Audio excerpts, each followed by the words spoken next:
নমস্কার বন্ধুরা, happy life আপনাদের সবাইকে স্বাগতম। সবাই কেমন আছেন? আশা তো রাখছি সকলেই ভালো আছেন। অন্যান্য দিনের মতন আজকে চলে এলাম একটা ব্লগ নিয়ে। সোনামা দেখতে দেখতে 6টা মাস পূর্ণ হয়ে গেল, আর এই ছোট্ট ছোট্ট হাত পাগুলো একটু হলেও বড় হয়েছে।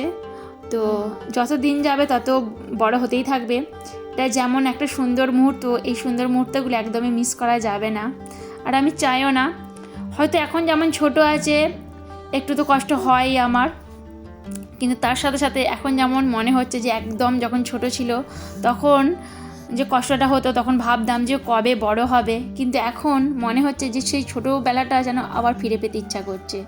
যে ওর সাথে সেই খুনসুটি, সেই ও কান্না করলে ওকে কোলে নেওয়া, এখনও কান্না করে কিন্তু সেই ছোটোবেলার কান্না বা সেই সমস্ত মুহূর্তগুলো অন্যান্য ছিল, অসাধারণ। আর সেগুলো এখনও ভাবলে মনটা যেন কেমন একটা করে। তো যাই হোক, এটা অন্নপ্রাশনে গিফট পেয়েছে, আর এটার বাবা ফিটিংস করছে এখন, কারণ একদম বসতেও চাইছে না। একটু দেখি এখানে ও বসে থাকে কিনা। এটা যেহেতু একটু দুলবে, ও দেখতেই পাচ্ছেন এমনি টাইমেই ও সব সময় ওইভাবে দুলতে থাকে। তো এই চেয়ারটাও একটু লাগিয়ে দেওয়া, বাবা একটু ঠিকঠাকভাবে লাগিয়ে দিচ্ছে যাতে না পড়ে যায়, কারণ আমি ফিটিংস করলে তো উল্টে পড়বে, আমি একটু জানি। তো দেখুন বসে কেমন দুলছে দেখুন। অবশ্যই এখানে সামনে কাউকে থাকতেই হবে, তা না হলে ও ডিগবাজি খাবে। এখনও পর্যন্ত বেশ অনেকক্ষণ ধরে বসে আছে, সেরকম কোনো সম্ভাবনা দেখতে পেলাম না। আর দুলছেও তো নিজে নিজে দেখলাম বেশ ভালো রকমই। আর যাই হোক, এদিকে তো সরস্বতী পূজা, আর দেখুন এরা তিনজনে কেমন বই নিয়ে গণ্ডগোল আরম্ভ করেছে। তো আমি মেয়েকে ঘর থেকে জামা পরিয়ে পাঠিয়েছিলাম, কিন্তু পুরনো বাড়িতে গেছে আজকে, আর পুরনো বাড়িতে গিয়ে ও বায়না ধরেছে যে ও নতুন জামা পরবে। তো যাই হোক, এদিকে জায়ের শাড়ি পরবে, এদিকে আমার জায়ের মেয়ে আছে, আর এদিকে আর একটা বান্ধবীর ছেলে আছে। তো ওরা পুষ্পাঞ্জলি দিতে বসে গেছে।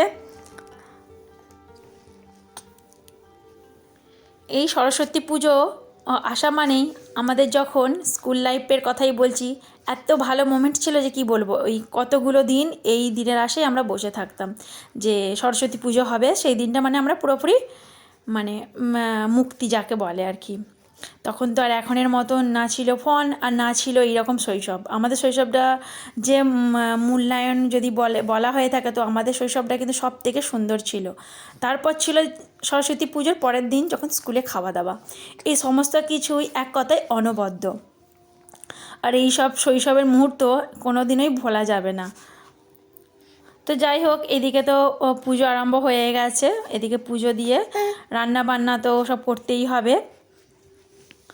তবুও যতবার এই ভিডিওগুলো দেখি বা এই সমস্ত সরস্বতী পুজো আসছে, এই সমস্ত কিছু ভাবতে ভাবতে কিন্তু ছোটোবেলার কথা যে কতবার মনে পড়ে তার ঠিক ঠিকানা নেই। তবে হাজার চেষ্টা করলেও সেই শৈশবের যে স্মৃতি বা শৈশবের যে পুজো, এখন কোনো মতেই সেই আনন্দ, সেই উচ্ছ্বাসা, সেইগুলো কিন্তু আর নেই, কত যেন ফিকে হয়ে গেছে। শুধুমাত্র সরস্বতী পুজোর দিনেই পুষ্পাঞ্জলি, এইটুকুই ব্যাস, আর কিছুই নেই। তো এদিকে আমি রান্না বান্না আরম্ভ করে দিয়েছি। আলু ভাজা করছি আর খিচুড়ি করব। কুলের চাটনি করব না, কারণ কুলের চাটনি আমার হাজব্যান্ডও পছন্দ করে না, আর মেয়েও খাবে না, আর আমারও ঠিক অতটা পছন্দের নয়। শীতের সমস্ত রকম সবজি দিয়ে একটু খিচুড়ি বানাচ্ছি আর কি। তো আমি নিরামিষের মধ্যে আর কি করা যাবে। আর এখানে একটু কড়াইশুঁটি ছাড়িয়ে নিচ্ছি, একটু কুমড়ো কেটে রেখেছি, ওগুলো দিয়ে একটু কুমড়োলি করবো আর কি।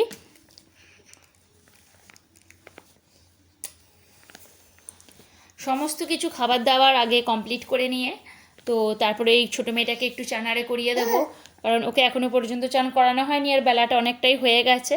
কড়াইশুঁটিগুলো একটু তুলে দিচ্ছি, কারণ প্রথমেই যদি দিয়ে দিতাম তাহলে অনেকটা পরিমাণে সেদ্ধ হয়ে যেত, আর কড়াইশুঁটির কোনো সত্ত্বই এখানে পাওয়া যেত না।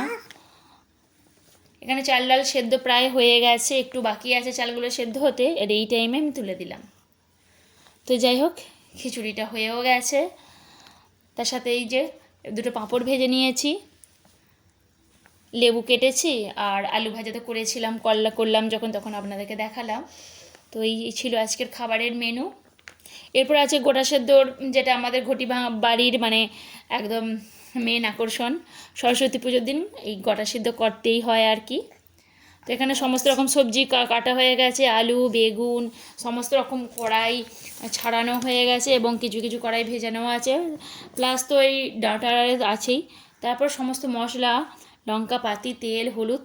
এখানে মেন কথা সমস্ত রকম সবজি প্লাস সমস্ত রকম মশলার এখানে সংমিশ্রণ ঘটানো আর কি।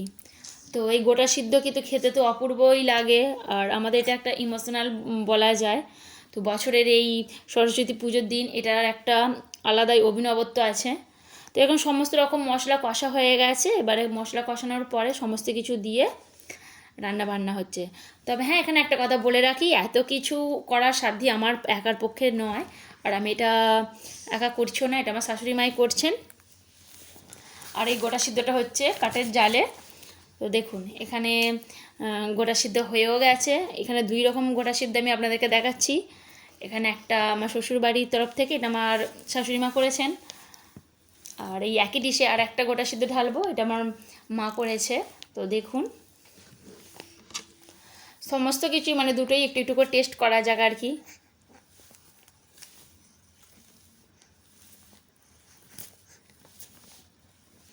তো আপনাদের কাদের কাদের বাড়িতে এই গোটা সিদ্ধ আজকে হচ্ছে অবশ্যই জানাবেন। আর সোনামা ন্যাড়া হবার পর দেখুন ওর কিন্তু বদনটা পুরোপুরি চেঞ্জ হয়ে গেছে, ওর লুকটা কিন্তু আগের মতন আর নেই। অনেকে বলছে বেশ আগের থেকে এখন ভালো লাগছে, আবার অনেকেই বলছে চুলটা ছিল কত সুন্দরী না লাগছিল, এখন দেখ পুরোপুরি চেঞ্জ হয়ে গেছে। তো আপনাদের মতামত কি জানান, যে ওর নেরু হতে ওকে ভালো লাগছে নাকি চুল অবস্থায় ওকে বেশি ভালো লাগছিল। তো যাই হোক বন্ধুরা, ব্লগটা এখানেই শেষ করছি। আশা তো রাখছি আপনাদের একটু হলেও ভালো লেগেছে। যদি ভালো লেগে থাকে তাহলে অবশ্যই একটা লাইক, কমেন্ট এবং শেয়ার করবেন। যদি নতুন বন্ধু হয়ে থাকেন, পরবর্তী ভিডিওতে আবার দেখা হচ্ছে, তো সাবস্ক্রাইব করে পাশে থাকবেন।